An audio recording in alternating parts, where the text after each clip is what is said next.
वरकाऊ मअर राकिईन, और नमाज कायम करो और ज़कात अदा करो और रुकू करने वालों के साथ रुकू करो।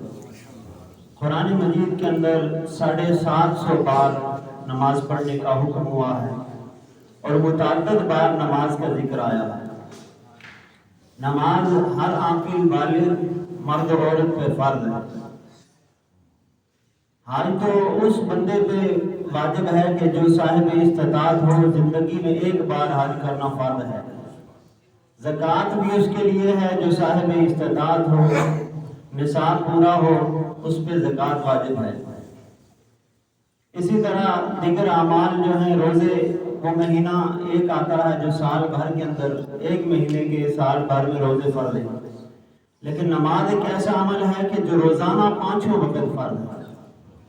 नमाज मर्द पे भी फर्ज है, औरत पे भी फर्ज है, और तंदुरुस्त पे भी फर्ज है, बीमार पे भी फर्ज है, मुकीम पे भी फर्ज है और मुसाफिर पे भी फर्ज है। नमाज किसी सूरत में भी मुआफ नहीं हो सकती। हुक्म हुआ है कि खड़े नहीं पढ़ सकते तो बैठ के पढ़ो, बैठ के नहीं पढ़ सकते तो लेट के पढ़ो, लेट के नहीं पढ़ सकते तो इशारे से पढ़ो, लेकिन नमाज पढ़नी ही होगी। नमाज के क्या कहने, रहमत आलम सल्लल्लाहु अलैहि वसल्लम ने तो यहाँ तक इरशाद फरमाया कि मेरे सहाबा मुर्गे को बुरा न कहा करो, मुर्गे को गाली ना दिया करो। या रसूलल्लाह, क्यों? इरशाद फरमाया कि वो तुम्हें नमाज के लिए जगाता है। अगर मुर्गा नमाज के लिए जगाए तो उसे बुरा न कहो, तो जो नमाज के लिए आज़ान के जरिए से बुलाता हो उसकी अजमत का क्या आलम होगा। और जो उस आवाज़ पे आता होगा मस्जिद में और नमाज पढ़ता होगा उसकी अजमत का क्या आलम होगा। और ये शान है नमाज पढ़ने वाले की, तो जो इमाम नमाज पढ़ाता होगा उसकी शान का क्या आलम होगा। रहमत आलम सल्लल्लाहु तआला अलैहि वसल्लम ने इरशाद फरमाया कि जब मौज़िन आज़ान देता है तो अल्लाह की रहमत के फरिश्ते उसके ऊपर साहिबा करते हैं, और ज़मीन और आसमान के फरिश्ते उसके लिए इस्तग़फ़ार करते हैं। और क़यामत का दिन होगा, ये जो मुअज़्ज़िन होंगे ये क़यामत वाले दिन हज़रत बिलाल हबशी के साथ जन्नत में दाखिल हो जाएंगे। और महशर के मैदान में इनकी गर्दनें लंबी होंगी, क्यों? फ़ख्र के साथ इनको महशर में लोगों के सामने किया जाएगा कि ये वो हैं जो सदाए अल्लाहु अकबर नमाज के लिए बुलाते थे। जब नमाज फर्ज हो ना मेराज की रात को, तो मेरे आका अलैहिस्सलाम ने सहाबा के मजमे में इरशाद फरमाया कि मेरे सहाबा नमाज तो फर्ज हो गई है, आप बुलाने के लिए कौन सा तरीका हो कि इन लोगों को नमाज के लिए दावत दी जाए।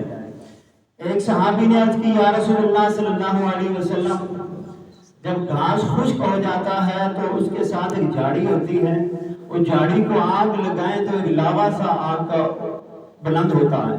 तो हम ये समझते हैं कि वो जो घास है उसको मकान के छत पे ले जाके इन नमाज के वक्त उसको आग लगाई जाए और उसका जो लावा है बुलंद होगा, लोग समझे कि नमाज का वक्त हो गया।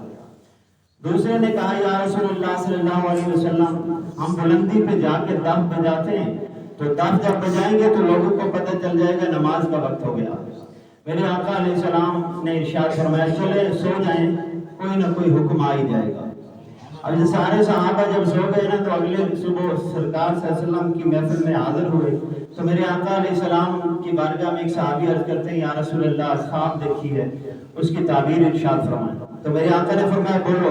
कहता है, या रसूलल्लाह सल्लल्लाहु अलैहि वसल्लम, मैंने ख्वाब में देखा कि वो मुनादी करने वाला यूं मुनादी करता है, अल्लाहु अकबर, अशहदु अल्ला इलाहा इल्लल्लाह, अशहदु अन्ना मुहम्मद रसूलुल्लाह, हय्या अलस सलाह, हय्या अलल फलाह, अल्लाहु अकबर, ला इलाहा इल्लल्लाह।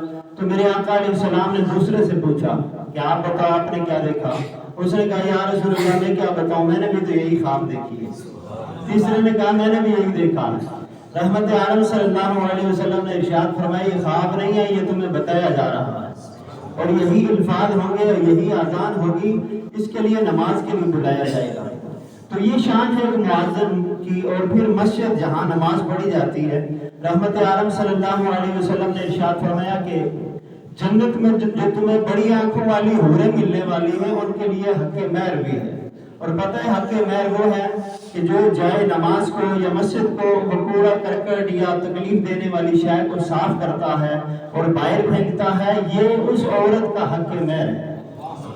تو یہ شان ہے صفائی کرنے والے کی۔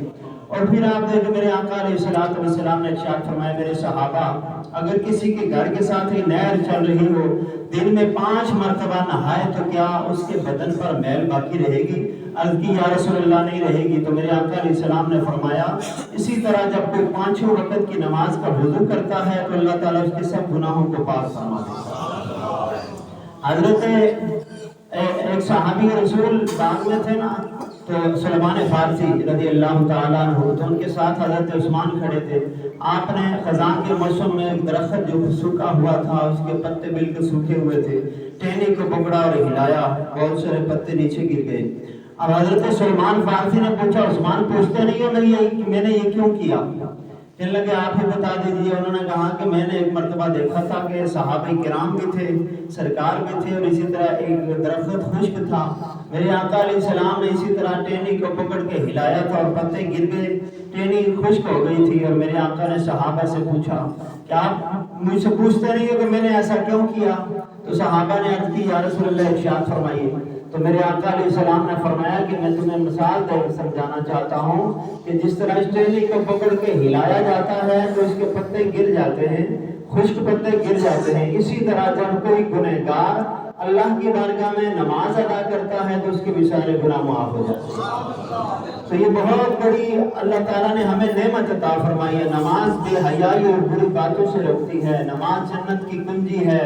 نماز کے متعلق میرے آقا نے فرمایا نماز میری آنکھوں کی ٹھنڈک ہے، نماز مومن کی معراج ہے۔ بہت ساری اس کے فضائل و برکات بتائے گئے ہیں۔ میں آج یہ کرنا چاہتا ہوں کہ یہ تو فضائل ہیں اور جو نماز نہیں پڑھتا اس کے لیے ممانعت آئی ہے۔ قیامت والا دن ہوگا جب جنتیوں کو جنت میں بھیج دیا جائے گا دوزخوں کو دوزخ میں ڈال دیا جائے گا۔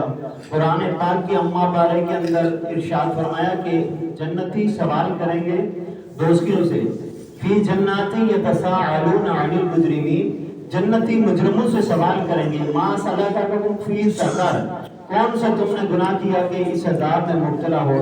تو وہ کہیں گے قالوا لم نک من المصلین، ہم نماز نہیں پڑھتے تھے جس کی وجہ سے اس عذاب میں مبتلا ہوئے۔ اس لیے کوشش یہ کریں، آپ تو سارے یہاں پہ حاضر ہوئے آپ نمازی ہیں، میرا یہ گمان ہے حسن ظن ہے کہ آپ سارے نمازی ہیں تو نماز کے لیے آئے ہیں، لیکن ہم نے یہ کوشش کرنی ہے کہ بدقسمتی سے اگر ہمارے گھر میں کوئی عورت کوئی بچہ کوئی گھر میں کوئی افراد اگر نماز نہیں پڑھتے انہیں بھی نماز کی تلقین کریں۔ یہ جو سبق ہم نے آج لیا ہے یہ اپنے گھروں تک بھی پہنچائیں گے، دوست احباب تک بھی پہنچائیں گے۔ اللہ تعالیٰ کرے کہ سارے نمازی بن جائیں۔ اللہ تعالیٰ ہم سب کو عمل کی توفیق عطا فرمائے۔